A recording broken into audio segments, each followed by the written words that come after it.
Hello, good evening everybody. आप सब लोग को मेरा प्रणाम। कुछ को मैं जानता हूँ, कुछ को मैं नहीं जानता हूँ, और बहुत सारे ऐसे लोग होंगे जिन्हें मैं मिला हूँ और कुछ को नहीं मिला हूँ। और उनको मैं जो मुझे जानते हैं वो मेरे बारे में जानते हैं कि मैं भी थोड़ा बहुत थिएटर करता हूँ।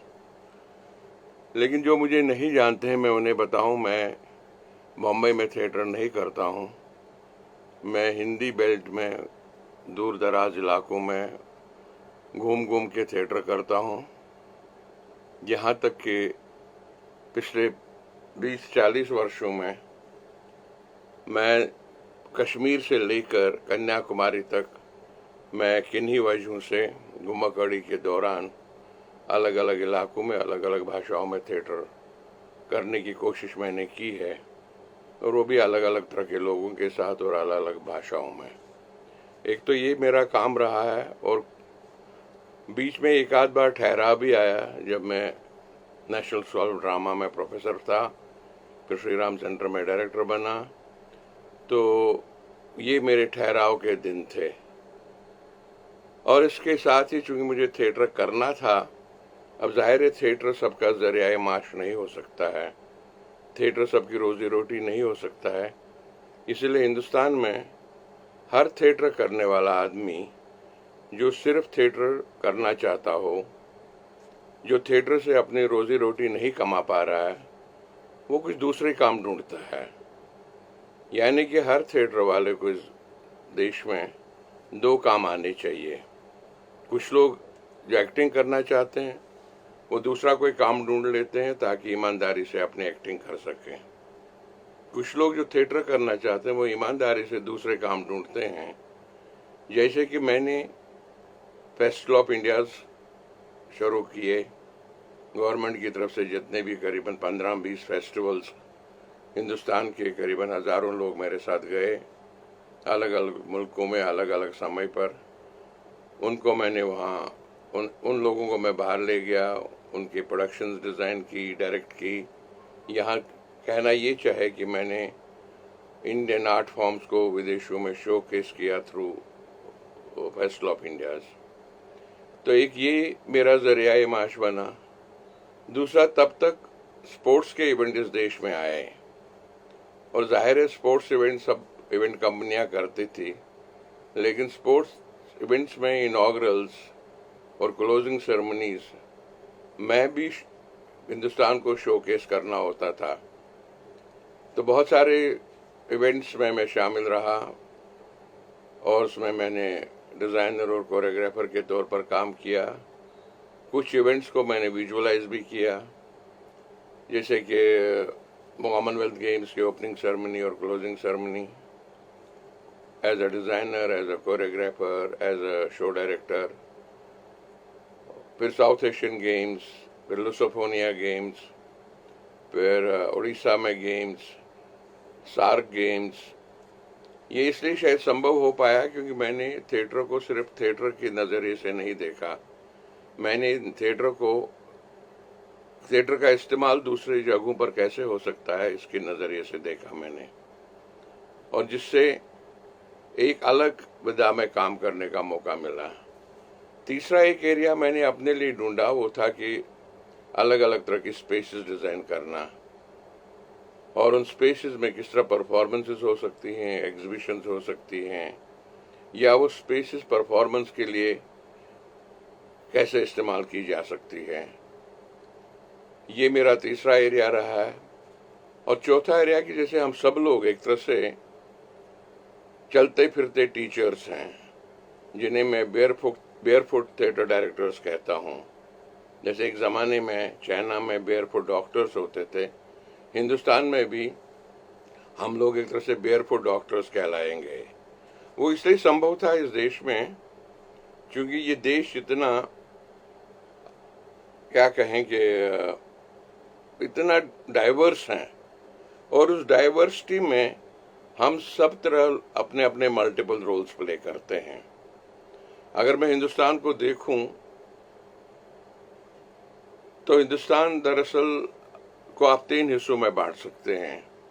एक तो जो रूरल इंडिया है, और एक आपका मुफस्सल इंडिया है और एक जो अर्बन इंडिया है।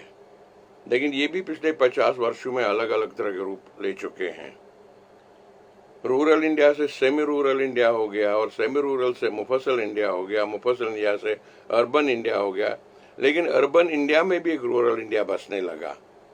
दरअसल इतनी डाइवर्सिटी होने चूंकि इस देश में है, और उस देश में जहाँ इतनी डाइवर्सिटी हो तो वहाँ आपको काम करने का मज़ा भी आता है। कुछ लोग फुल टाइम थिएटर का इस्तेमाल सिर्फ परफॉर्म करके करते हैं, कुछ लोग थिएटर का इस्तेमाल फुल टाइम करते हैं लेकिन उसको अलग अलग संदर्भों में इस्तेमाल करते हैं। जिसे थिएटर हिंदुस्तान का एक नज़रिए से उसे नहीं देखा जा सकता। कुछ लोग थिएटर का इस्तेमाल डिसमिनेशन के लिए करते हैं जहां वो एजुकेशन का हिस्सा हो जाता है। कुछ लोग थिएटर का इस्तेमाल जो है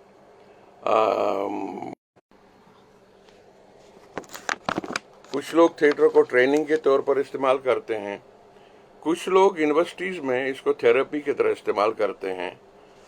कुछ लोग इवन मैनेजमेंट इंस्टीट्यूट्स में इसको एक क्रिएटिव प्रोसेस की तरह इस्तेमाल करते हैं। मैंने जो थिएटर किया, मैंने इन चारों स्ट्रीम्स में काम करने की कोशिश की। जैसे मेरी जर्नी चूँकि शुरू होती है कश्मीर से, और कश्मीर से जर्नी शुरू हुई और पूरे हिंदुस्तान में करीबन 80 शहरों में मैंने काम किया। और ये मेरी तरह 80 शहर 80 यात्राएं थी। कहें कि मेरी यात्राएं इतनी हो गई कि मेरी तरह से वो अलग अलग डाइवर्स कॉन्टेक्स्ट हो गए, और इन डाइवर्स कॉन्टेक्स्ट में मुझे डाइवर्स तरह के लोग मिले और अब मुझे मज़ा आता रहा। वो इसलिए मज़ा आता रहा क्योंकि मैं सिर्फ थिएटर को बॉक्स ऑफिस तक नहीं देखता था। मैं थिएटर को सिर्फ इसलिए नहीं देखता था कि मुझे उसको किसी प्रोसीनियम स्पेस में करना है। मेरे लिए थिएटर एक तरह सोशल इशू भी था। जैसे मैंने अक्सर अपनी बातों में अपने दोस्तों से कहा है कि मेरे लिए थिएटर का होना एक सोशल एक्टिविटी है, जो सोशल एक्टिविटी कुछ लोगों के लिए तो प्रोफेशन बन जाता है, कुछ लोगों के लिए वो ऐसी एक्टिविटी बन जाता है जहां वो अलग अलग तरीकों से, अलग अलग नज़रिए से समाज को कंट्रीब्यूट करते हैं। जाहिर है कुछ लोग इसका इस्तेमाल पॉलिटिकली भी करते हैं। वो खैर वो मेरा रोल नहीं था, पर जो कर रहे थे उनका वो रोल रहा होगा, और हर एक अपने अपने नज़रिए से उसको देख रहा था। अब मैं जैसे अपने थिएटर मूवमेंट को या थिएटर जर्नी को देखता हूं तो मैं कभी रुक नहीं पाया एक जगह। उसकी वजह ये थी कि हिंदुस्तान आज करीबन 725 डिस्ट्रिक्टों में बटा हुआ है। अगर आप आंकड़े दे दें, वो 725 डिस्ट्रिक्ट फिर अलग अलग छोटी छोटी तहसीलों में बटा हुआ है और फिर वो शहरों में बटा हुआ है। तो मैंने अंदाज लगाया कि हर शहर, तहसील, डिस्ट्रिक्ट्स में अगर 10-10, 20-20 थिएटर ग्रुप्स भी हैं, अब आप उनकी क्वालिटी की बात वो अच्छा करते हैं या बुरा करते हैं, वो मेरे लिए इम्पोर्टेंट नहीं था। मेरे लिए ये इम्पोर्टेंट था कि हर ग्रुप में करीबन 20 से 25 लोग शिरकत करते रहे हैं। और ये 20 से 25 लोग कौन हैं? ये सब यंग लोग उस देश के हैं जो एक तरह से अनएम्प्लॉयड हैं। ये वो लोग हैं कि अगर ये theatre as a social act नहीं होता या जिसको हमने सींचा नहीं होता, तो ये संभावना है कि जो थिएटर में या परफॉर्मिंग आर्ट्स में यंग लोग शिरकत कर रहे हैं, वो अपनी शाम में वहाँ सिर्फ मस्ती के लिए नहीं गुजार रहे हैं, अलबत्ता वो अपनी शाम में वहाँ क्रिएटिव होने के लिए गुजार रहे हैं।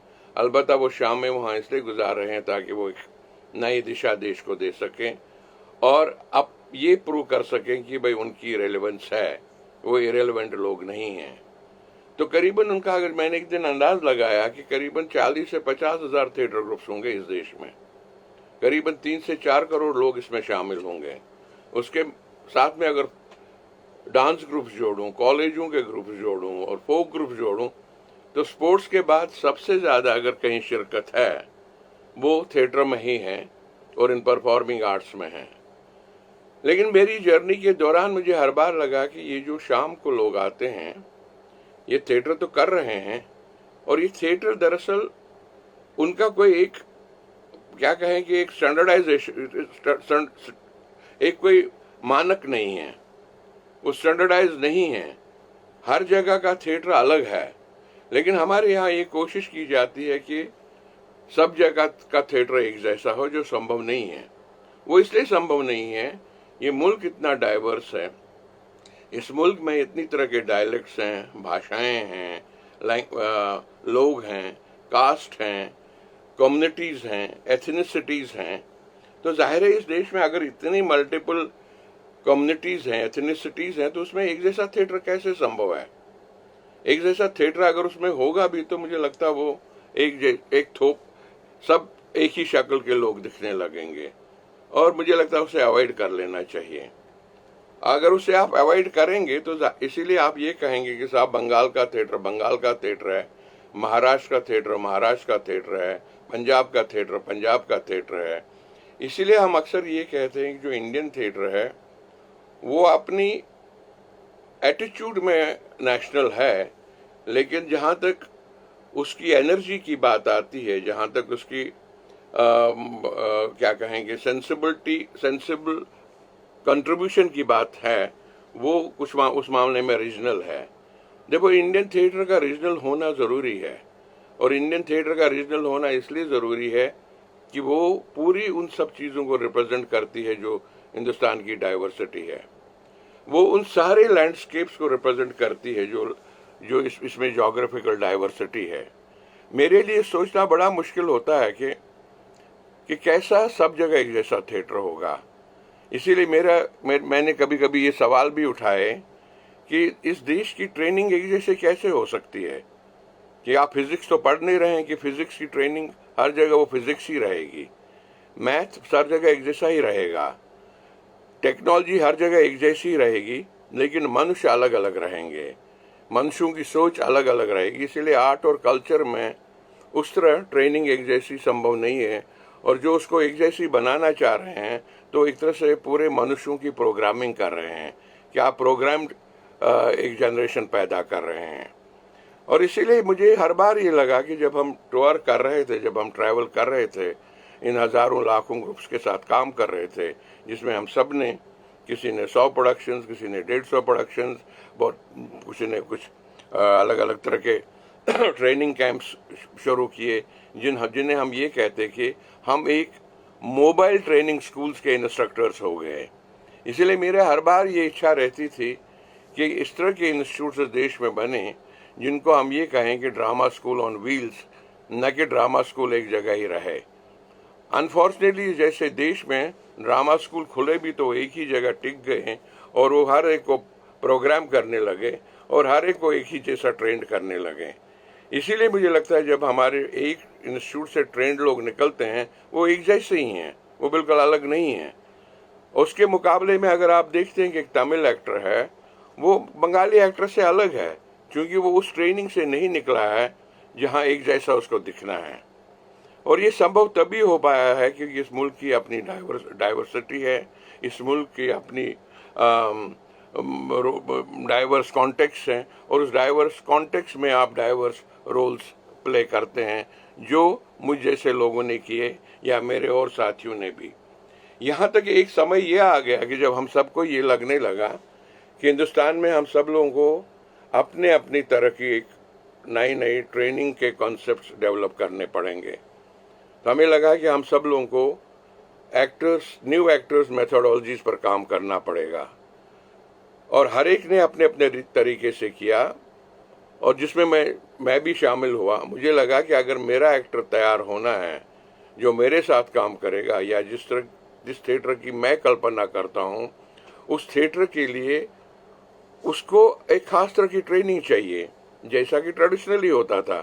ट्रेडिशनली जैसे अगर नौटंकी का एक्टर है तो वो नौटंकी में ट्रेंड होता था, देयरफॉर वो उसके लिए गायकी बहुत इम्पोर्टेंट हो जाती थी, इसीलिए वो नौटंकी का एक्टर कहलाया जाता था। अगर तमाशा का एक्टर था तो वो तमाशा की मेथोडोलॉजी में ट्रेंड होता था, कथकली का एक्टर कथकली की मेथोडोलॉजी में ट्रेंड होता था, और अगर कश्मीर का भांडगिरी में ट्रेंड होता था, पंजाब का मिरासी पंजाबी नकालों में ट्रेंड होता था। इसी तरह अगर आप पूरे हिंदुस्तान को देखें, हर आदमी अपने अपने तरीके से अपनी अपनी ट्रेनिंग सिस्टम्स डेवलप कर पा रहा था। लेकिन इस बीच में जो अर्बनाइजेशन हुई इस देश की, जहाँ ये पढ़ा लिखा आदमी, ये जो लिटरेट एक्टर आ गया, ये लिटरेट एक्टर तो न तो उस तरह विलेज से जुड़ा था, न ही वो मुफस्सल एरिया से जुड़ा था, वो अपनी अर्बनाइजेशन में एक नई तरह के सिस्टम नहीं क्रिएट कर पाया।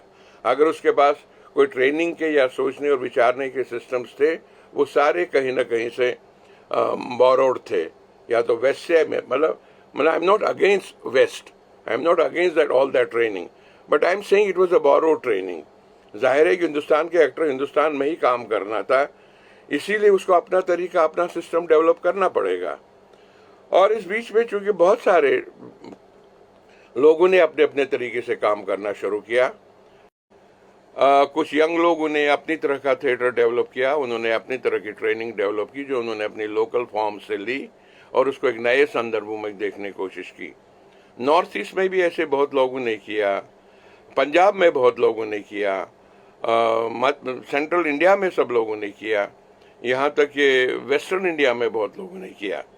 तो मैंने जब शुरू किया, चूंकि मेरे पास एक विचार आया था कि क्यों ना मेरा थिएटर एक जो विदूषकों का थिएटर हो, जहाँ जहाँ जहाँ लाफ जो है वो एक फिलॉसफी बन जाए। और जब मैंने लाफ को एज ए विचार की तरफ लिया, तो जाहिर है मुझे उसके अराउंड प्लेस ढूंढने पड़े, विच मीन्स कि उसके लिए प्लेस लिखे नहीं गए थे, इसीलिए हम लोगों को उसके लिए प्लेस डिवाइस करने पड़े और प्लेस जो है वहीं डेवलप करने पड़े। जाहिर है अगर हमने प्लेस वहीं डेवलप किए तो उसके लिए एक नई ट्रेनिंग भी डेवलप करनी थी। तो हमने सोचा क्यों ना हम उन सारी फॉर्म्स की तरफ जाएं जो थिएटर नहीं है। तो मैंने ये सोचा कि मैंने नटों, बाजीगरों, जिन्हें हम नॉन थिएट्रिकल फॉर्म्स कहते हैं, मैंने उन्हें नॉन थिएट्रिकल फॉर्म्स की सर्वे शुरू कर दी। यहाँ तक कि मैं करीबन I traveled to around 2000 villages to collect material from these traditional acrobats, और उनका मैंने सर्वे किया, वो कैसे ट्रेंड करते हैं अपने आप को, उसको डॉक्यूमेंट किया। और उसके बाद मैंने बाजीगरों के साथ कुछ काम किया, अखाड़ों के साथ काम किया। और जब मैं ये काम कर रहा था तो मुझे लग रहा था कि मैं कुछ मेथोडोलॉजी के लिए मटेरियल जमा कर रहा हूँ, लेकिन काम करते करते I suddenly realize that I was doing less of what you call documentation of methodology. मैं एक सोशोलॉजिकल वर्क पे फंसता जा रहा था, और जो कि बहुत जरूर, बाद में मुझे लगा कि वो बहुत ज़रूरी था। हमने पहला एक मेला 84 में उज्जैन में लगाया, और वो मेला, मकसद उस मेले का ये था कि हम सारे इन करतबाजों को, नटों को, इन हसोड़ों को, इन कुछ जो नॉर्थ इंडिया की जो मार्शल आर्ट फॉर्म्स हैं, उनको एक जगह जमा करें और देखें कि ये लोग करते क्या है। तो उज्जैन में साहब हमने सोचा था 20 से 25-30 लोग आएंगे, और हमने 30 लोगों के लिए इंतज़ाम किया था। हमारे पास पैसे भी नहीं थे, लेकिन 30 लोगों के लिए हमने कहीं से कुछ फंड कलेक्ट कर लिया ताकि उनके खाने पीने का इंतज़ाम करें। बाकी तो उन दिनों हम सब लोग कहीं भी सो जाते थे, एक धर्मशालाओं में सो जाते थे। Instead of 25 लोग, there were around 250 people came. So we didn't know what to do. कि पहले ज़माने में ऐसा होता था कि जब मेले लगते थे, मेलों में तय नहीं होता था कि साहब अगर 3 लोग हैं तो वहाँ 3000 लोग पहुँच जाते थे। इट वॉज अनलाइक कि जैसे कि आज कोई थिएटर फेस्टिवल करता है तो उसको मालूम है कि साहब मैं 10 दिन का फेस्टिवल करूँगा, हर ग्रुप में अगर 10 लोग होंगे तो 100 लोग ही आएंगे। लेकिन ये उस तरह की आर्ट फॉर्म्स के लोग थे जो पूछे बगैर, कहे बगैर पहुंच जाते थे। उन्हें लगता था ठीक है, पहुंच हो ही जाएगा कुछ ना कुछ। तो जनाब हमने जब उनको देखा और उनको डॉक्यूमेंट करना शुरू किया, कोशिश हमने की थी कि इसको कुछ बड़े इंस्टीट्यूट्स डॉक्यूमेंट करें ताकि वो प्रोफेशनल डॉक्यूमेंटेशन हो। तो उस वक्त जो बड़े इंस्टीट्यूट्स मध्य प्रदेश में थे, हमने उन्हें रिक्वेस्ट की भाई आप इसको डॉक्यूमेंट कीजिए, बाद में हमें भी एक कॉपी दे दीजिए उसको। किन्हीं कारणों से उन्होंने नहीं किया, उन्होंने मना किया। वो एक भारत भवन नाम की एक संस्था थी वहाँ, जो कि बाद में बहुत बड़ी संस्था हो गई। They refuse to document it for us. Which means कि एक बहुत ही खूबसूरत मटेरियल जो अब नहीं मिलेगा, जो अब संभव भी नहीं कि होगा भी कि नहीं होगा इस हिंदुस्तान में। वो मटेरियल हमारी अब मेमोरीज में ही है, हमारे जहन में ही है, न कि कहीं वीडियो रिकॉर्डेड हो। तो साहब हम उनके लिए रात भर खाना बनाते थे, दिन भर उनके करतब देखते थे। वहाँ से हमें एक समझ आ गई कि दरअसल हम जिनको बुला रहे हैं या जिनको हम देख रहे हैं, उनके पास उस तरह कोई मेथड नहीं है ट्रेनिंग का, जो खास एक डिसिप्लिन में सिखाते हो। उनके साथ सारा ट्रेनिंग का मेथड था, वो एक तरह से देख देख कर सीखते थे या करते करते सीखते थे। लेकिन हमारे लिए वो संभव नहीं था कि हमारे पास आज जो लोग काम कर रहे थे एक्टर्स, वो देख देख के सीखे या लगातार एक ही जगह 20 साल रहे और सीख लेंगे, वो संभव नहीं था। वहां से हमें एक अंदाज हो गया कि क्यों ना हम एक अपनी तरह का एक जिम्नेजियम पैदा करें। जैसे स्पोर्ट्समैन का जिम होता है, तो हमने कहा कि एक्टर्स के लिए एक अलग तरह की जिम की ज़रूरत है, जहां वो अपनी तरह की प्रैक्टिसेस करें, और वो जिम दरअसल उस तरह का ना हो जिस तरह का जिम अब का है। देयरफॉर हमने उसको एक्टर्स जिम्नेजियम कहना शुरू कर दिया, और हिंदी में उसको हमने रंग खेलवा के नाम से प्रचलित किया। और उसमें बहुत सारे एक्टर जुड़े जो खास तरह की वहाँ अब ट्रेनिंग करते थे। उसके बाद हमें लगा कि भाई हमें तो क्योंकि विदूषक पर काम करना, इस आइडिया ऑफ लाभ पर काम करना, हम थोड़ा बहुत सर्कस की ओर गए हैं। मैंने जाकर एक सर्वे की, तेलीचेरी नाम की एक जगह है केरला में, जहाँ सारी सर्कस कंपनियों के ऑफिसेज हैं, और वहीं जाकर सारे कंपनियां जो है वो रिक्रूट करते हैं अपने लोगों को। तो उनके पास जाकर जब हमने उनके सारे तरीके ढूंढे, उनका जो ऑर्गेनाइजेशन का तरीका था, तो उसको भी हम लोगों ने किसी तरह अपनी ट्रेनिंग में लाए। तीसरा था कि ये एक्टर कैसा है जो सबको गुदगुदी करता है, जो सबको हंसाते हंसाते अपनी बात कह जाता है। तो हमने देखा कि हिंदुस्तान शायद वाहिद एक ऐसा मुल्क है जहां सबसे ज़्यादा अगर सेकुलर आर्ट फॉर्म्स हैं, वो शायद हिंदुस्तान में ही हैं। जब मैं सेकुलर आर्ट फॉर्म्स की बात करता हूँ, वो सबसे ज़्यादा एग्जिस्ट करती थी नॉर्थ इंडिया में। जैसे अगर मैं कश्मीर जाऊँ तो बांड पत्थर थी, फिर पंजाब आऊँ तो नकाल थे, पंजाब के बाद में राजस्थान जाओ तो बोपा बोपी थे, इसी तरह फिर लखनऊ जाऊँ तो वहाँ कश्मीरी भाण थे।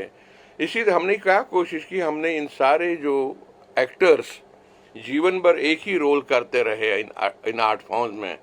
कोई मस्खरे के नाम से जाना जाता था, कोई सोंगाड़िया के नाम से जाना जाता था। तो हमने इन सबको कहा कि भैया क्या हम एक साथ मिल सकते हैं। हमने इन सारे दिग्गज लोगों को एक जगह इनवाइट किया, और ये सारे, ये मानिए एक एक्टर जो उस वक्त जब वो उस वर्कशॉप में आया, कोई 60 साल का था, कोई 65 साल का था, कोई 50 साल का था, जो पिछले 40 वर्षों से एक ही तरह का रोल करता आ रहा था। वो रोल था उसका मस्खरे का या क्लाउन का या विदूषक का। और इन सबको जब एक भोपाल में ये सब एक प्लेटफॉर्म पर जब जमा हुए, अब उनके लिए मुश्किल थी, ये अलग अलग भाषाओं से आए थे। ऐसा लग रहा था एक बड़े हॉल में अलग अलग खलीफा एक दूसरे का खेल देखने के लिए वेट कर रहे हैं, और हर खलीफा एक दूसरे को बताने के लिए तैयार बैठा है, देखो मुझ में कितनी क्षमता है। और आपस में चूंकि एक दूसरे को जानते नहीं थे, एक दूसरे की भाषा नहीं जानते थे, हुआ यूं कि एक खलीफा ने एक हरकत शुरू कर दी, उसमें बाकी आहिस्ता करके एक एक करके बाकी लोग जुड़ते गए। अंत में it became a chain of performances in multiple languages, and therefore there was this multiple humor which became ultimately a improvised performance which became another training system for us. और therefore इस तरह के काम हम लगातार करते रहे। मकसद, अब हमारे लिए रंग विदूषक में एक बड़ा प्रॉब्लम था कि भाई हमारे पास जाहिर है कोई एक्टर 10 साल के लिए तो आएगा नहीं, और जिस उम्र में वो आएगा उसकी उम्र 20 साल का होगा, और 20 साल में उसका शरीर तय हो चुका है, 20 साल में उसकी सोच तय हो चुकी है, वो खास तरह सोचने लगा है, वो खास तरह प्रोग्राम हो चुका है कि वो सारे उसके उसके शरीर को कैसे हम उन सारी एक्सरसाइजेज में डालें ताकि वो शरीर को एक नए संदर्भों में देखने की कोशिश करें। कि ये भी दिक्कत थी कि अगर हम उससे कहें कि भाई चलो तुम कुछ कसरत करो, कुछ एक्सरसाइजेस करो, तो वो शायद 2 दिन भी न वहाँ टिके, कि उसके दिमाग में ये डाल दिया गया है कि थिएटर अंत में शब्द है, शब्द के अलावा थिएटर नहीं है। तो हमने क्या किया, हमने कहा कि let's develop indirect methods of training him. और इनडायरेक्ट मेथड्स क्या थे कि हम लोगों ने कुछ ऑक्यूपेशनल एक्सरसाइजेस डेवलप की, कुछ जिसको ये रंग खेलवा जो हमारा जिम था वो एक एक्सरसाइजेस का अखाड़ा बन गया। जैसे कुछ लोग जंप करने से डरते थे, ज़ाहिर है 20 साल की उम्र में उसको लगता था मैं कहीं गिर न जाऊं, तो हम लोगों ने एक पूरा फ्लोर बनाया था अपने नेट से, जो आप स्पोर्ट्स में आप देखते हैं। और उस नेट पर जब चलता था, वो उछल कूद करता था, तो उसके वो सारे डर कम हो जाते थे। देखो वो एक नेट था जो उससे एक्सरसाइजेस करवा रहा था। इसी तरह हम लोगों ने कुछ प्रॉप्स डेवलप किए। दरअसल वो प्रॉप्स ही एक तरह से परफॉर्मर्स हो गए। It was a prop which was making him to act, which was a indirect way of training him. अब आप ये कहेंगे साहब ये आपने कहाँ से लिया? चूंकि शुरुआती दिनों में जब हम टूर कर रहे थे, ट्रैवल कर रहे थे, पूरे हिंदुस्तान में अलग अलग जगह जा रहे थे, हमने देखा था कि हमारे यहाँ जो कुछ ट्रेडिशनल एक्टर्स हैं उनके शरीर, वो तो उस तरह तो कोई ट्रेनिंग नहीं वो कर रहा है, लेकिन उनके शरीर उतने ही फुर्तीले हैं, वो शरीर उतने ही फ्लेक्सिबल हैं। भाई वो कैसे है? कि जब हमने उसकी क्या कहें उसके बारे में जानना, उसका विश्लेषण शुरू कर दिया, तब हमें अंदाज हुआ कि दरअसल वो जिस ऑक्यूपेशन से आता है वो ऑक्यूपेशन दरअसल उसकी ट्रेनिंग हो जाती है। अगर वो मछुआरा है तो वो जब अपना नेट को खींचता है तो वो नेट जो है उसे एक्सरसाइज करवाता है उसके शरीर की। तो therefore we called it occupational exercises. चूंकि हमारे देश में जो परफॉर्मर है वो किसी न किसी ऑक्यूपेशन से जुड़ा भी है, therefore occupation became his training, और अल्टीमेटली वो ट्रेनिंग उसने अपने परफॉर्मेंस में यूज की।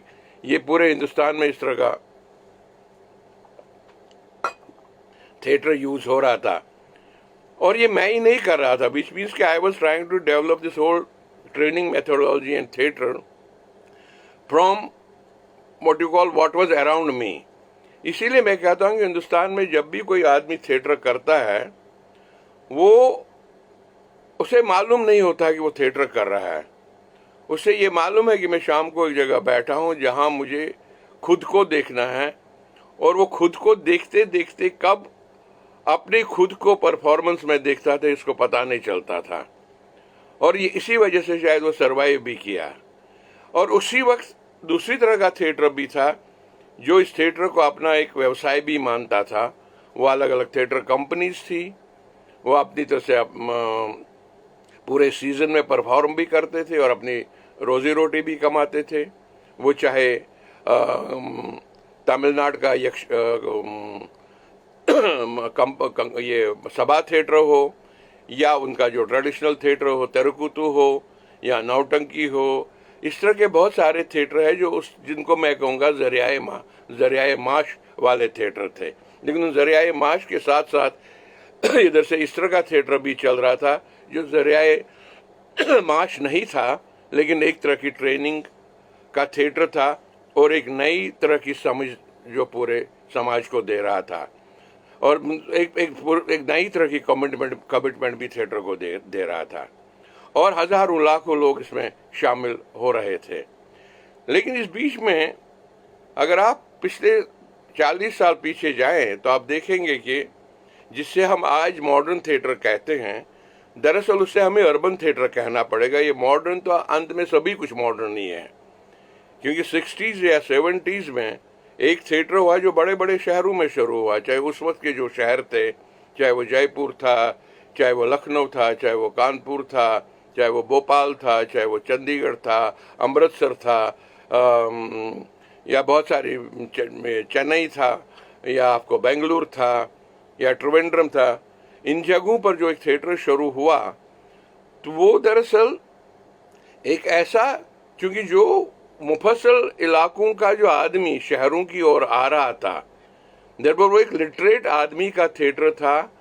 वो लिटरेट आदमी शहरों में आकर अपनी शाम को खुद को व्यस्त करना चाहता था, वो अपने आप को क्रिएटिवली इन्वॉल्व रखना चाहता था, और उसको ये लगने लगा था कि मेरे ये करने से मेरी अपनी डेवलपमेंट हो रही है। उससे ये मालूम था कि मेरे ये करने से ये काम जो है अलग अलग संदर्भों में इस्तेमाल हो सकता है। और उसको उसी में से फिर कुछ लोग निकले जिन्होंने इसको एक प्रोफेशन की तरह लिया। लेकिन जिन्होंने इसको प्रोफेशन की तरह लिया, उन्हें लगा कि फिर सारा थिएटर हिंदुस्तान का हमारे जैसा ही होना चाहिए था, जो कि संभव नहीं था। जाहिर है, अगर उस वक्त करीबन 7, 8, 10 लाख लोग थिएटर में जुटे हुए थे, 10 लाख तो पूरे 10 लाख प्रोफेशनल एक्टर्स होना संभव नहीं था। मान लीजिए ऐसे 10 लाख एक्टर होते इस देश में उस वक्त, तो जो अभी थोड़े बहुत जो रोजी रोटी कमा रहे हैं तो वो भी शायद नहीं कमा पाते। लेकिन उन्होंने अपना थिएटर से जुड़ने का मतलब था कि थिएटर के जरिए वो एक नया दूसरा कौन सा प्रोफेशन अपने लिए क्रिएट कर सकता है, जैसे कि मैंने किया, हम सब ने किया। कुछ बाद में स्कूलों में टीचर्स हो गए, कुछ इंजीनियर्स हो गए, कुछ डॉक्टर्स हो गए। भले ही वो परफॉर्मर्स नहीं हुए हों, लेकिन हमारे लिए वो एक बेटर ऑडियंसेस हुए और वो एक तरह से सोचने विचारने वाले लोग हो गए हैं, जो कि हमारी हमारी पूरी जर्नी रही है थिएटर की। तीसरा, हमें ये एक बार और सोचना चाहिए कि ये 70s के बाद, जिसको हम इंडियन अर्बन थिएटर की मूवमेंट कहते हैं, जिसको हम गलती से मॉडर्न इंडियन थिएटर कहते हैं, मैं उसको Indian urban theatre, Indian theatre of literates का कहता हूँ। लेकिन उसी वक्त मुफस्सल इलाकों में भी थिएटर हो रहा था। अब 80s और 90s में जब आप आते हैं, आप देखेंगे कि ये सारे शहर अब रह गए हैं वहीं के वहीं, लेकिन इस बीच में दूसरे नए शहरों ने वो टेक ओवर किया थिएटर, और उन नए शहरों से और छोटी जगहों ने ये थिएटर टेक ओवर किया। तो एक तरह से एक थिएटर का जो एक अपना एवोल्यूशनरी प्रोसेस है, उस प्रोसेस के तहत एक नए तरह के लोग जमा हो गए हैं। आज जब बड़े शहरों के लोग अपना थिएटर लेकर छोटे शहरों में जाते हैं, वहाँ उनकी ऑडियंस कौन होती है? वो कॉमन मैन नहीं होता है। उनकी ऑडियंस दरअसल वही लोग होते हैं जो कभी न कभार थिएटर से जुड़े हो रहे हैं, या कभी न कभार उन्होंने थिएटर देखा हो, या थिएटर में किसी न किसी तरह से उनकी शिरकत हुई हो। दरअसल ये वही लोग हैं जो लाखों की संख्या में अपनी छोटी छोटी जगहों पर थिएटर कर रहे थे। और उसी में वो जाहिर, उनमें कुछ लोग ऐसे भी थे जो एक ट्रेडिशनल मोड से भी आते थे, जो एक तरह से एग्रेरियन मोड से आते थे और एक एग्रेरियन ट्रेनिंग लेकर आ रहे थे। उनकी जीवन में ही आर्ट एक वे ऑफ लाइफ का हिस्सा बन गया था। जाहिर है कि मुझे नहीं लगता हिंदुस्तान में जितने भी बड़े बड़े लोग हैं आर्ट में, कि उन सब ने एक्चुअली वे ऑफ लाइफ से ही कुछ सीखा है। कि वे ऑफ लाइफ, जैसे मान लीजिए मैं कहूँ कि मेरी माँ मुझे लोरी सुनाती थी, इसका मतलब है कि मेरी वे ऑफ लाइफ में आर्ट कहीं ना कहीं था। या अगर हमारे उत्सवों में लोग नाचते थे, गाते थे, वो अपनी सेलिब्रेशन के लिए गाते थे, अपने फसलों के लिए गाते थे, उनकी हमारी जीवनचर्या में वो आर्ट था। कुछ लोगों ने उस आर्ट का इस्तेमाल अपने प्रोफेशन के लिए इस्तेमाल किया। अदरवाइज 90% जो थिएटर में गाना गाते हैं लोग, most of them are not singers, they are not trained, but उनकी एक जो वे ऑफ लाइफ की ट्रेनिंग है वो उनके काम आई। अब उस वे ऑफ लाइफ को आप कैसे नए थिएटर में ट्रेनिंग की तरह इस्तेमाल करें, ये हमें देखना पड़ेगा। वो चाहे आप चाहे अपनी जब मतलब ट्रेनिंग करते हैं एक्टर की, वो आप दरअसल कहाँ से करते हैं? आप लेते हैं कि भाई हमारे यहाँ हिंदुस्तान में पहले सब्जी बेचने का रिवाज और सामान बेचने का जो रिवाज था वो लोग आते थे, हॉकर्स चिल्लाते थे, आवाज़ देते थे, कुछ लोग गाकर सामान बेचते थे। विच मीन्स कि उन्होंने इस आर्ट का इस्तेमाल हर बार ही किया है अपना सामान बेचने के लिए। ये कोई नया नहीं हो रहा है कि जहाँ आर्ट का इस्तेमाल अलग मतलब क्या कहते हैं मार्केटिंग के लिए इस्तेमाल हो रहा हो। ये ट्रेडिशनली होता ही आ रहा था। कोई रेलवे स्टेशन पर गाना गाकर अपनी चाय बेच रहा था, कोई ककड़ी बेच रहा था। यहाँ तक कि आगरा शहर में नज़ीर जैसे शायर इन ककड़ी वालों को, सब्जी बेचने वालों को गाना लिख कर देते थे, तुम इसका इस्तेमाल कर सकते हो ककड़ी बेचने के लिए। कि हमारे एक हिंदुस्तान शायद वाहिद एक ऐसा मुल्क है, अगर आप सुबह घर से निकलेंगे और अपना 5 किलोमीटर तक ट्रैवल करेंगे, अगर आप नजरी खुली रखेंगे, आप पाएंगे कि आप 5 किलोमीटर का जो आपने यात्रा की है, उस 5 किलोमीटर में आपको कम से कम 100 प्रोफेशंस दिखेंगे। कि हिंदुस्तानी आदमी को नए प्रोफेशंस क्रिएट करने की एक क्षमता है उसमें, और वही क्षमता उसको बचाती भी है। ये वही क्षमता है जो हिंदुस्तान के थिएटर या आर्ट्स को डाइवर्स बनाती है। इसीलिए मैं उसको कहता हूँ कि जो मल्टीपल रोल्स थिएटर प्ले करता है हमारी डाइवर्स कंडीशंस में। ये हो गया आपका 33 मिनट्स हो गया। हाँ, 35। अब कुछ मैं चाहूँगा कि आप कुछ प्रश्न दें ताकि मैं उसका जवाब करूँ। डॉली जी पूछती है, डॉली का सवाल फिर से मैं देखूं कि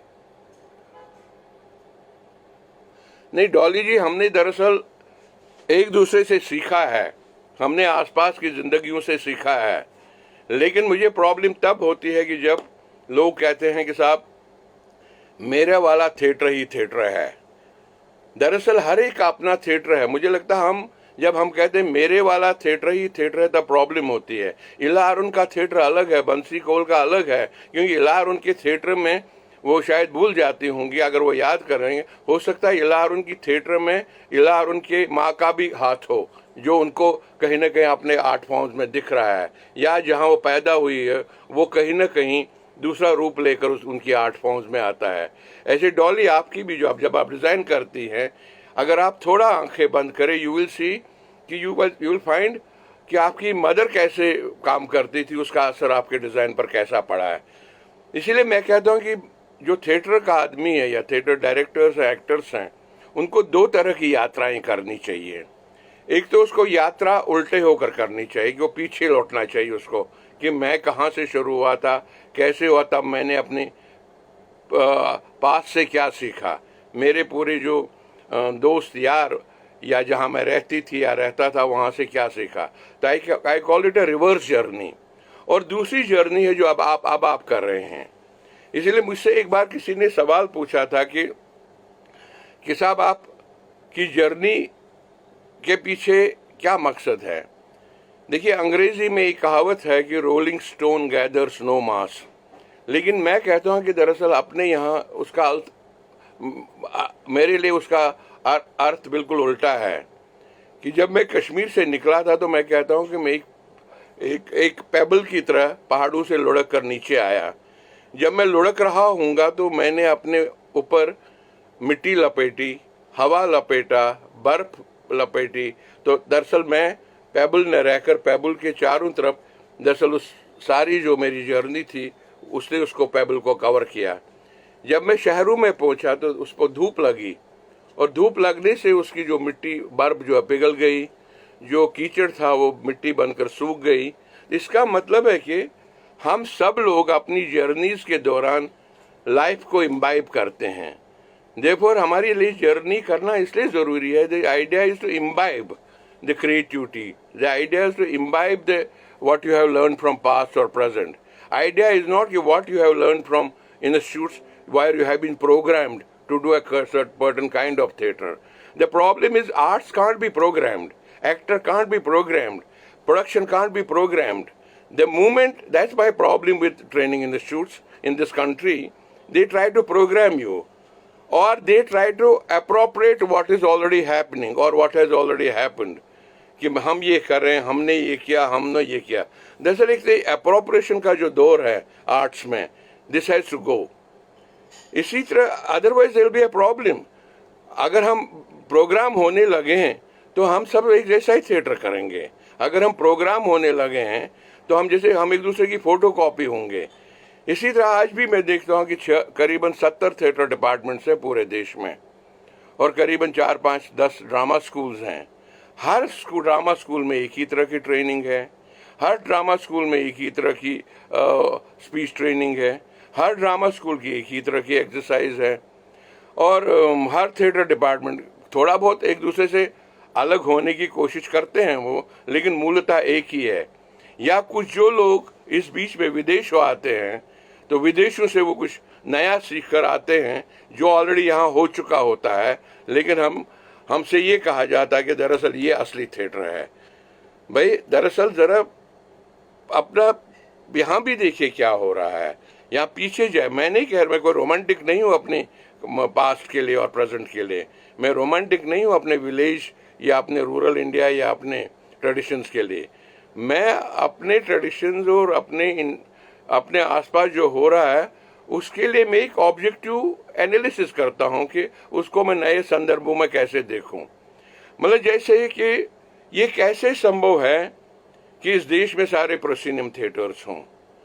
भाई अगर सारे प्रोसिनियम थिएटर्स होंगे तो थिएटर भी प्रोसिनियम जैसा ही होगा। इसीलिए अगर आप देखें हम सब की थिएटर प्रोडक्शन जो हैं वो प्रोसिनियम थिएटर से प्रभावित है, जिसमें दो अलग तरह के तबके पैदा हुए हैं, एक करने वालों का तबका, एक देखने वालों का तबका। और एक करने वाले वो अलग तबका हो जाते हैं और जो ऑडिटोरियम में बैठते हैं वो अलग तबका हो जाते हैं, और वो एक ही तरफ से आपको देखता है, वो आपको तीन तरफ से नहीं देख पाता है, क्योंकि वो एक सहूलियत है। क्योंकि ये सारा जो आइडिया ऑफ ब्लैक बॉक्स और प्रोसिनियम बॉक्स जो है ये या तो आपका वेस्ट से आया है या कभी कभार आपके नाट्यशास्त्र में भी ऐसे ही कुछ कल्पना थी। लेकिन सही माने में परफॉर्मिंग आर्ट्स में अगर वो अलग होना है, हर व्यक्ति का थिएटर अलग होगा या अलग हो रहा है, वो उसकी स्पेसेस की वजह से हो रहा है। आप देखेंगे जब कहते हैं कि ये बेसिकली परफॉर्मेंस स्पेस है जो आपका थिएटर बदल रहा है, ये आपकी वो परफॉर्मेंस स्पेस है। वो इसीलिए हम कहते हैं कि परफॉर्मेंस स्पेस का मतलब क्या होता है। परफॉर्मेंस स्पेस का मतलब होता है कि एक स्पेस जो एवोल्यूशन के तहत बदलती रही है। अगर हम ग्रीक थिएटर में ही जाएं तो आप उसकी हिस्ट्री पढ़ें तो वो वैसा नहीं था जब शुरू हुआ था। देयरफॉर उसका भी, उस स्पेस का भी अपना एवोल्यूशन है। वो एवोल्यूशन के तहत वो परफॉर्मेंस भी बदलती गई है। इसी तरह जैसे आप देखेंगे कि हम सारे थिएटर डायरेक्टर्स, आप सब ने कहीं ना कहीं अलग अलग जब हम परफॉर्मेंसेस करते रहेंगे, हर जगह जाहिर है क्लोज हाउसेस नहीं थे, थिएटर्स नहीं थे, तो हम लोगों ने वहाँ लोकल वहीं के स्पेसेस को इम्प्रोवाइज किया, उनको डिवाइस किया, और वो स्पेसेस ने हमारा एक नई तरह की थिएटर की एक रूपरेखा बनाई। Therefore we were designing spaces, and therefore we were designing performances. So it was a performance which was designing the space, and it was space which was designing the performance. So एक वैसा वर्षा ये काम चल रहा था। और जो मुझे लगता अब वापस आकर जरूरत पड़ेगी आपको इसकी, जिन्हें इस बात की ट्रेनिंग है कि आने वाले दिनों में क्या हम प्रोसिनियम में ही परफॉर्म करेंगे, नहीं। अगर हमने ये ट्रेनिंग अपने आप में जिंदा रखी होती कि ultimately the space which will tell you how to perform, हो सकता है कि एक ऐसी स्थिति बने इस महामारी के बाद जहां आपको अलग अलग स्पेसेस ढूंढनी पड़ेंगी परफॉर्म करने के लिए, जहां आप बहुत एक दूसरे के नज़दीक नहीं बैठे होंगे। इसीलिए मैं कहता हूं, जब मैं नट्टू ने मुझे सिखाया, जिनको मैं कहता हूं नॉन थिएटर फॉर्म्स, कि वो अक्सर नट्टू से आप जब सवाल करते थे कि भाई आप कहाँ परफॉर्म करते हो, तो वो कहते थे, उनका एक सीधा साधा जवाब होता था, वो कहते साहब हम तो 3 जगह पर परफॉर्म करते थे। हम पूछते थे कहाँ कहाँ, कहेंगे एक तो ज़मीन पर परफॉर्म करते हैं, एक आसमान में परफॉर्म करते हैं, और आसमान और ज़मीन के बीच में हम परफॉर्म करते हैं। इसके लिए ये 3 स्पेसेस परफॉर्मिंग स्पेसेस हो जाती है। देखो नट वाकई अगर आप देखें, वो ज़मीन पर पहले ढोल बजाता है, फिर रस्सी पर चढ़ता है, फिर रस्सी पर एक छलांग मारता है, जो ऐसी स्पेस में वो परफॉर्म करता है जो स्पेस डिफाइंड नहीं है, जो स्पेस फिजिकल नहीं है। Therefore unless we learn that, इसीलिए मैं कहता हूँ कि there is a difference between a actor and a performer also, क्योंकि actor sometimes tends to become very technically is very good, is very brilliant, he knows कि मुझे कब कितना करना है। लेकिन परफॉर्मर, जब एक्टर परफॉर्मर बनता है तो उसने वो इट्स लाइक बाद में वो काम जो है फुर्सत से करता है, वो एक फुर्सत क्या कहते हैं, एक फुर्सत को वो पाता है। जैसे एक बड़ा म्यूजिशियन, अगर आपको याद हो, जब मल्लिकार्जुन मंसूर जैसे लोग या भीमसेन जोशी जैसे लोग, जब ये लोग परफॉर्मेंस से पहले आकर स्टेज पर बैठते थे, अपने इंस्ट्रूमेंट्स मिलाते थे और फिर एक बहुत ही इनफॉर्मली आपकी तरफ देखते थे, फिर एक दूसरे से बात करते थे, वो एक तरह का वो क्या कहे, जिसको कहे ना, एक बिगिनिंग का आपको इन्वॉल्व करना इनटू द परफॉर्मेंस, जिसको कहें कि वो एक इनफॉर्मलिटी क्रिएट करते थे। और चूंकि वो परफॉर्मर ही वो इनफॉर्मलिटी क्रिएट कर सकता है, एक्टर टेंस होने लगता है, वो टेंस होने लग रहे हैं, मुझे कोई छेड़ तो नहीं रहा, मुझे कहीं से डिस्टर्बेंस तो नहीं हो रही है, तो वो उससे जो कि इनमें नहीं था। मुझे याद, जैसे मल्लिकार्जुन मंसूर अपनी टोपी उतारते थे, फिर पीयूष सिर पर हाथ फेरते थे, वो उनका एक्चुअली एक तरह का पूर्व रंग था, वो एक परफॉर्मर का पूर्व रंग है, जहां वो आपको भी कंफर्टेबल फील करवाते हैं और खुद भी कंफर्टेबल हो जाते हैं। देखो, दैट इज अ परफॉर्मर्स पूर्व रंग। और परफॉर्मर जो है वो एट ईज रहता है, परफॉर्मर को लगता है कि वो खेल कर रहा है। परफॉर्मर जब एक्टिंग परफॉर्मेंस बनती है, that is where you achieve. Others performer actor tends to become very what I call illustrational, कि बहुत ही कहता है कि साहब मैं, मतलब जैसे फाइन आर्ट और इलस्ट्रेशनलिज्म में फर्क है। फाइन आर्ट की स्थिति ये है कि आप बहुत ही चीज़ों की इंतहा तक जाते हैं और वहाँ आप डिटेल्स में जाते हैं, इंटरक्रेसीज में जाते हैं, सटलिटीज़ में जाते हैं, लेकिन इलस्ट्रेशन वहाँ तक नहीं जाती। देयरफॉर मुझे हर बार लगता है जब एक्टर वो इलस्ट्रेशन तक ही रहता है, वो परफॉर्मर जब होता है वो एक्टर बिकमिंग अ परफॉर्मर। और उसके लिए मैंने एक बार मैं किन्हीं ट्रेडिशनल परफॉर्मर से बात कर रहा था, वो गोंदल के परफॉर्मर थे, तो मैंने उनसे एक दिन पूछा कि भाई आप कैसे 10 मिनट में, 15 मिनट में, 20 मिनट में नई एक परफॉर्मेंस ईजाद करते हैं या डिवाइस करते हैं। तो उनका बहुत आसान सा जवाब था। उन्हें कहा कि दरअसल में जब बचपन में मेरे पिताजी ने मुझको 500 हरकतें सिखाई, 500 गाने सिखाए, 500 उछल कूद सिखाई, 500 कहानियाँ बताई, वो मैं सारे जमा करता रहा और अपने दिमाग के बैग में डालता रहा। यानी कि कहने का उसका ये मतलब था कि वो एक रेpertoire क्रिएट कर रहा था। इसीलिए जो परफॉर्मर है वो जेस्चर्स का रेpertoire जमा करता है, साउंड्स का रेpertoire बनाता है, गाने का रेpertoire बनाता है, और जब वो परफॉर्मिंग स्पेस पर आता है फिर वो रेpertoire को यूज करता है। रेpertoire का मतलब ये नहीं कि आपने कितने प्लेस किए हैं, देखो repertoire is a collection of many more things. इसीलिए जरूरी है जब हम कहते हैं कि साहब अल्टीमेटली थिएटर क्या है, अगर मुझे थिएटर को डिफाइन करना हो, क्या थिएटर सिर्फ वाचिक है? नहीं। जैसे अभी कुछ दिन पहले डॉली कह रही थी भाई वो आहारी भी है। थिएटर दरअसल बहुत सारी भाषाओं का मिश्रण है। बहुत सारी भाषाएं एक जगह जब आकर मिलती है तब वो थिएटर हो जाता है। वो एक भाषा नहीं है। दरअसल भाषा से मेरा तात्पर्य ये है कि शब्द एक भाषा है थिएटर की, म्यूजिक एक भाषा है थिएटर की, डिजाइन एक भाषा है थिएटर की, कॉस्ट्यूम एक भाषा है थिएटर की, सेट एक भाषा एक थिएटर की, लाइट, साउंड, फिर एक्टर को भी अगर आप हिस्सों में बांटने लगेंगे, जेस्चर उसकी एक भाषा है। देखो theatre is a collage of many languages, it can't be just a शब्द शब्द शब्द। जहां शब्द थकता है वहां जेस्चर टेक ओवर करता है, जहां जेस्चर थकता है वहां म्यूजिक टेक ओवर करता है। अगर आप देखेंगे ये सारी भाषाएं एक दूसरे के लिए वेट कर रही होती है कि भाई जहां तुम थकोगे उससे आगे मैं चलूंगा। ये वैसा ही है जैसे आप 800 मीटर रेस करते हैं, एक छोड़ता दूसरा टेक ओवर करता, दूसरा जाता, क्योंकि वो देयरफॉर जैसे एक थिएटर ग्रुप एक कलेक्टिव एफर्ट है, ऐसे ही जो है परफॉर्मेंस भी जो है is a collective effort of many languages. Therefore it is many languages. जब एक्टर कहता नहीं सिर्फ शब्द ही थिएटर है, तब मुझे लगता है वो गलती करता है।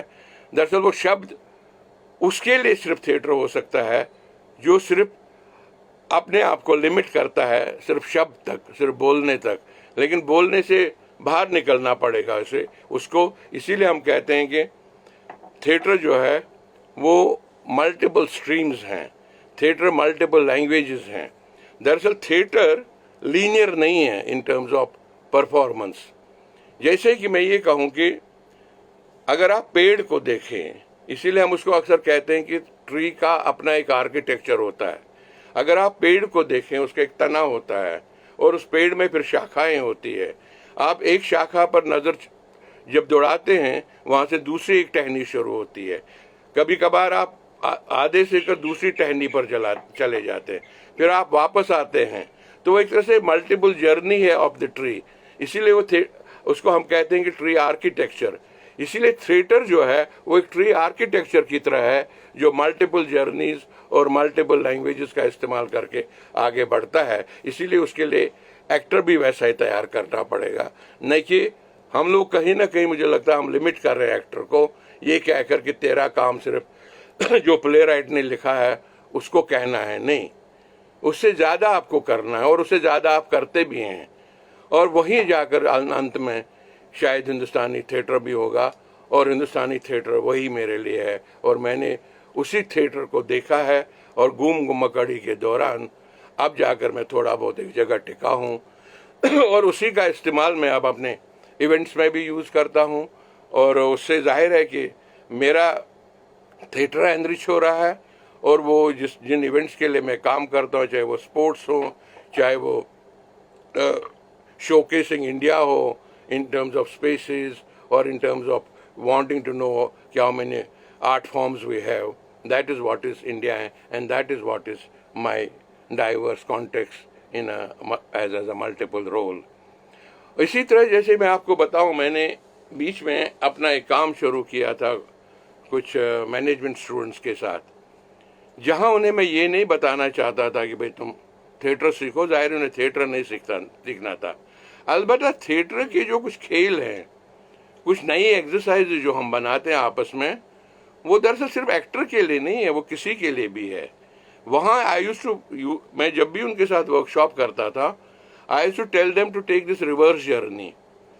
और जिस प्रोडक्ट को वो आज बेचना चाहते हैं, अगर वो उसी रिवर्स जर्नी में उस प्रोडक्ट को ले जाएं, ज़रा इसकी कल्पना करें रिवर्स जर्नी में उस प्रोडक्ट को कैसे बेचेंगे। और जब वो उसकी कल्पना करता था, वही रिवर्स जर्नी बाद में जो है आगे की जर्नी बनती थी। इसीलिए मुझे लगता है एक्टर के लिए सबसे बड़ा एग्जाम्पल इज पेयर जिंट। और जो पेयर जिंट जो प्ले है, दरअसल Peer Gynt is not a play meant for what you call audiences, वो is meant for actually every human being. इसलिए पेयर जिंट जैसा प्ले यूरोपियन कंट्रीज में मैनेजमेंट स्टूडेंट्स को पढ़ाया जाता है, टू फाइंड आउट कि पेयर जिंट जो था, was he a bad manager of his life और a good manager of his life. उसकी जर्नी जो है वो एक एक्टर की जर्नी है। वो उस बेसिकली जर्नी पेयर जिंट की नहीं है, वो जर्नी एक एक्टर की जर्नी है। वो एक जर्नी उस ह्यूमन बीइंग की है जो अपने आप को मल्टीपल रोल्स में देखता है। अगर ह्यूमन बीइंग अपनी जर्नी को मल्टीपल रोल्स में देखेगा, वही बाद में एक्टर की जर्नी हो जाती है, थिएटर की जर्नी हो जाती है। कुछ प्रश्न अगर आप पूछना चाहें तो मैं कोशिश करूंगा कि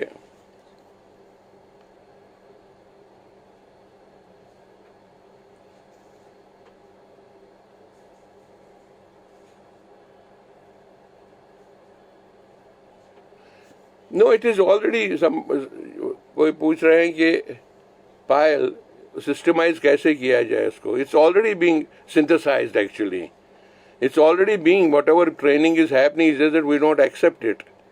और उसको it's synthesised into your daily life, it's synthesised into your gestures, into your habits, it's just that we don't accept it.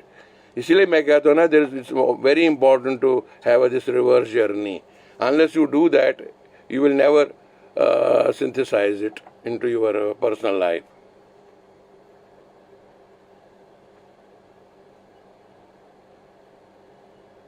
Yeah, Dolly, I agree with you.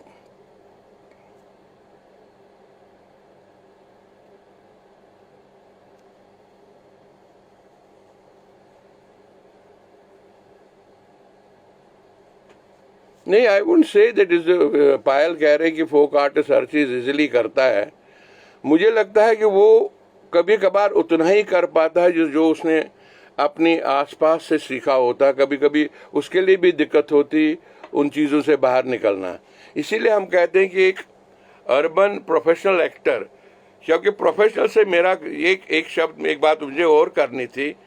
हम अक्सर ये मानकर चलते हैं कि वो प्रोफेशनल एक्टर है। दरअसल क्या कहें कि जो रोजी रोटी कमाता है उसको हम प्रोफेशनल कहते हैं। ये मुझे लगता है ये प्रोफेशनल होने की गलत परिभाषा है, क्योंकि आपकी रोजी रोटी का तरीका अगर थिएटर है तो आप प्रोफेशनल हो जाते नहीं।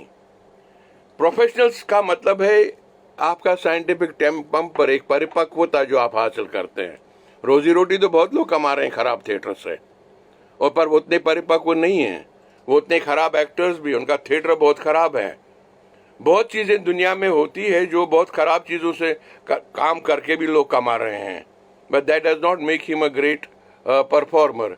देखो, प्रोफेशनल होने का मेरे लिए मतलब ये है परिपक्व होना, to know that how you are doing your profession greatly. इसीलिए प्रोफेशनल एक्टर मेरे हिसाब से, या प्रोफेशनल थिएटर वाला वही है जो चीजों को बड़े संदर्भ में देखता है, जो अपना स्केल बढ़ाता है, जिसमें सेंस ऑफ ट्री आर्किटेक्चर है, जिसमें सेंस ऑफ मल्टीपल एटीट्यूड है, जो बहुत सारी नदियां देखता है। वो true performer is, true practitioner वही है जो एक नदी की तरह कभी बह जाता है, फिर अचानक गायब हो जाता है, फिर कहीं और निकलता है। That is for me true. somebody making money or earning money ultimately is not। इस तरह तो पूरे हिंदुस्तान में अगर आप देखेंगे, देयर इज दिस, और पूरे असम में वो ट्रैवलिंग थिएटर चलता है। Some of it is trash, but then people make money. There is a theatre, after all Parsi theatre का कोलैप्स होने का मतलब क्या था वहाँ, जब क्या एक्टर्स बहुत हाईली प्रोफेशनल थे।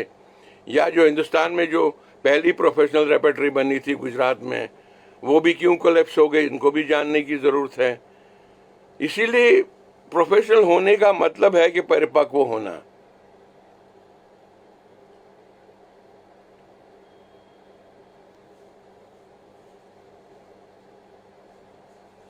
देखिए, I have not seen much Broadway, what ever little I have seen, जब मैं बाहर गया था उसमें भी देखिए, अगर आप देखेंगे पहले ऑफ ब्रॉडवे हुआ, फिर ऑफ ब्रॉडवे हुआ, कि जब काम एक्सपेरिमेंट्स के तौर पर शुरू होता है, वो एक्सपेरिमेंट जब परिपक्व हो जाता है वो फिर ब्रॉडवे हो जाता था।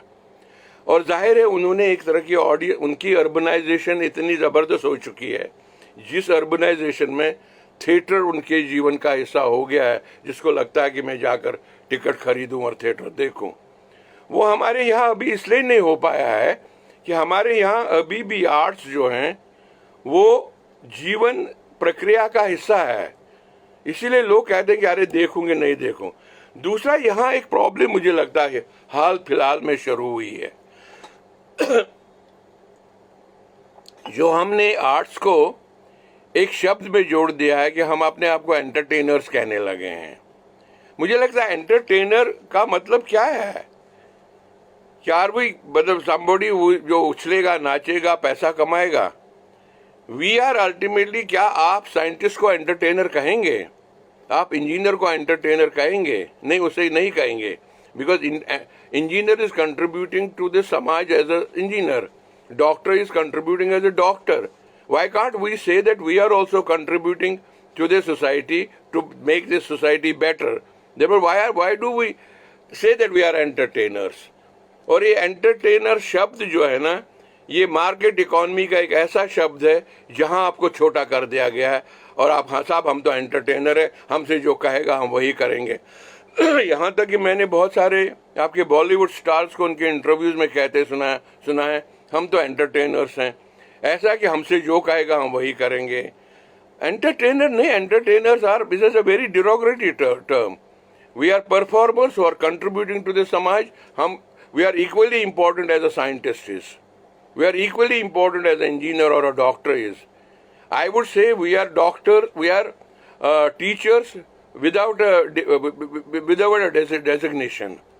We are not called professors, but we are teachers. We are teaching many things.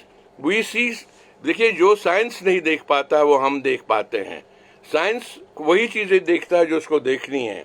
लेकिन मैं ये कह रहा हूँ कि आर्ट्स अल्टीमेटली क्या करती है. आर्ट्स जो समाज को नहीं दिखता वो उसको देखती है. दे सी अनसीन. जैसे मैं अक्सर एक बात का जिक्र करता हूँ कि अगर एक गांव में 500 लोग मरे हैं तो ये खबर हो सकती है कि हाँ साहब 500 लोग मरे हैं. ये 2 मिनट में पूरे दुनिया में पहुँच सकती. लेकिन एक गांव में 500 लोगों ने हंसना बंद कर दिया है. ये खबर है या कंटेंट है? टू मी ये कंटेंट है, क्योंकि इसीलिए आर्ट्स जो है जो किसी और को नहीं दिखता वो आर्ट को दिखता है. इसीलिए art is a much greater professor then in other place. अच्छा, जैसे for instance governments have to realise, Dadi you are right. In fact, governments have to realize it that we are not just some people who are just there to entertain you. We are not people who don't deserve to be an artist. In fact, we contribute to the society much more than they do. जैसे कि मैंने I said it in the very beginning, if I have saved 5 crore of people who are part of performing arts, good or bad, they come and meet in the evenings.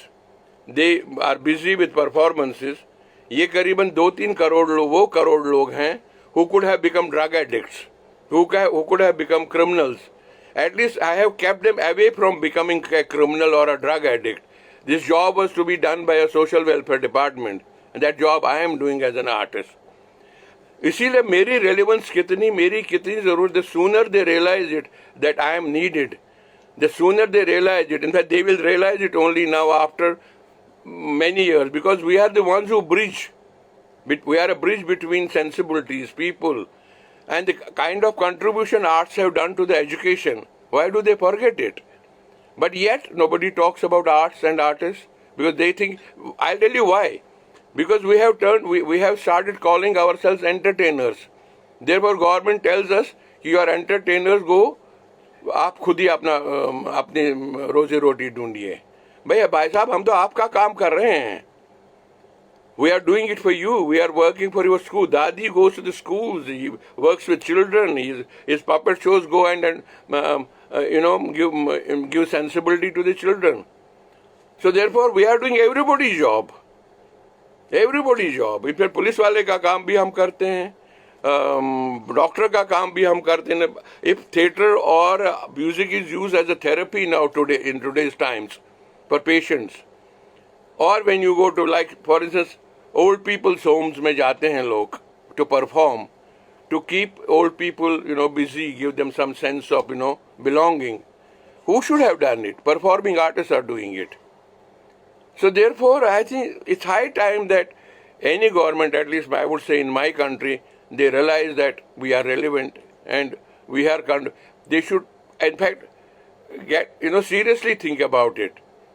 आप imagine कीजिए जिस मुल्क में हम रह रहे हैं उस मुल्क में आर्ट्स का बजट कितना है. वो पीनट्स है, कहीं भी नहीं है. उनको लगता है इसकी ज़रूरत ही नहीं है. अगर हमारी ज़रूरत है फिर एजुकेशन की भी ज़रूरत नहीं है, फिर किसी भी चीज़ की ज़रूरत नहीं है. और हम सिर्फ टिटलेशन के लिए नहीं हैं, हम उससे बड़ा काम कर रहे हैं. हो सकता है हम जो काम कर रहे हैं उसके रिजल्ट्स आपको 20 साल बाद दिखें. If I am making better society, better children, better audiences, I am making people to think, उसके जो परिणाम होंगे वो 20 साल बाद होंगे. So my investment is not a investment of a baniya that I go to the shop in the morning and invest 10 rupees in the morning and get 15 rupees in the evening. My investment is longer, it has a longer journey, and which is much greater journey, which is longer contribution. So it is not a, please don't, problem क्या हो गई है कि everybody starts measuring you with how much have you invested in terms of rupees. 15 रुपये सुबह लगाए और शाम को 20 रुपये चाहिए. ऐसा थोड़ी होता है भाई. फिर तो आप तो सीधा ये कीजिए, आप सीधा लोगों को इंजीनियर बनाइए ताकि वो सीधी जाकर आप काम करे। Why do give them education from the childhood? बचपन से आप उसको पढ़ाते हैं, जब तक वो इंजीनियरिंग तक पहुंचता है तब तक वो 18-20 साल का हो गया होता है। और वही काम तो हम भी कर रहे हैं भाई। थैंक यू दादी।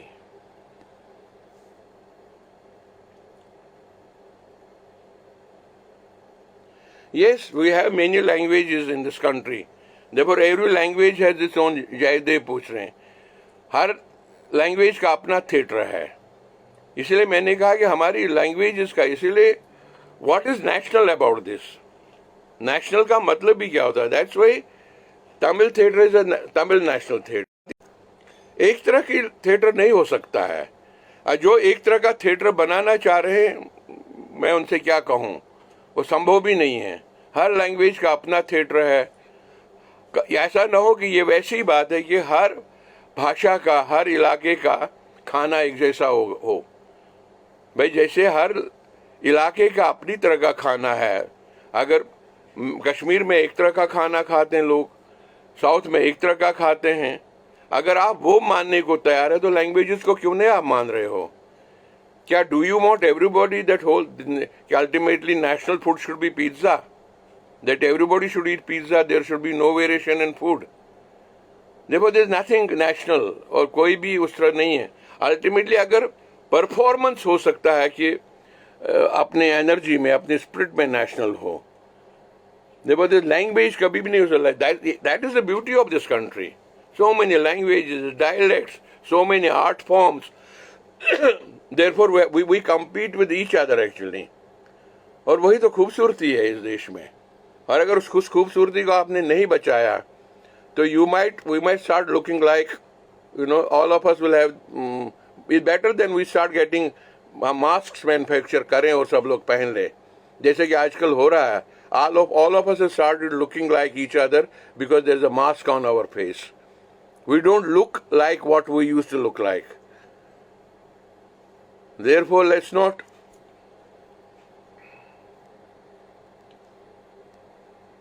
any more questions, or should we? कितना हो गया? एक घंटा 8 minute. Or shall we conclude?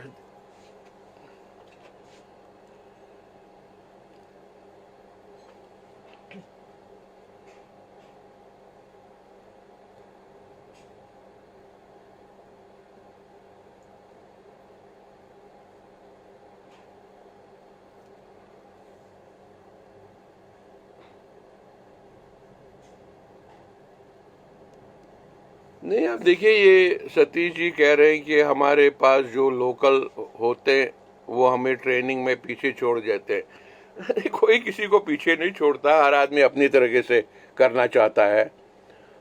लेकिन ये जरूर है कि we need to respect each other, और हर एक की ट्रेनिंग और हर एक के काम को के प्रति एक रेस्पेक्ट, आदर होना पड़ेगा। एंड एक ही मेरी जाते जाते आपसे एक विनती है, सबसे रिक्वेस्ट है कि प्लीज डोंट डिरोगरेट, एक डिरोगेशन की तरफ मत जाए कि we are only entertainers. We are not entertainers, we are the ones who teach, we are the ones who make people to think, we are the people who make people conscious about issues. We are everything. We are teachers, which are, in fact, look at the kind of theatre people are doing. There is one whole community which is doing theatre in streets, which talks about the political issues. Nothing wrong in it, because somebody has to talk about. Somebody talks about social issues. Somebody talks about education. I mean, look at the kind of अलग-अलग content का जो इस्तेमाल हो रहा है अलग-अलग theatre में. Somebody makes you to laugh. I was telling, in for instance, somebody asked me with the kind of theatre I call myself, जो मेरा group है अब है, we call it Rang Vidushak, which we say theatre of laugh actually. लेकिन वहाँ भी laugh का does not mean laugh in that sense. वहाँ चूंकि उसको हम लोगों ने परिभाषित किया है. Laugh for us is a sensibility. Laugh for us is not just a physical act where you giggle. क्योंकि मुझे ये लगता रहा है कि जिस दुनिया में सारी चीजों पर अटैक हो रहा है, सारी सेंसिबिलिटीज पर अटैक हो रहा है, अगर कोई एक सेंसिबिलिटी अंत में मनुष्य के पास बचेगी, वो है उसका हंसना. Therefore, I say that laugh is actually a vocal protest.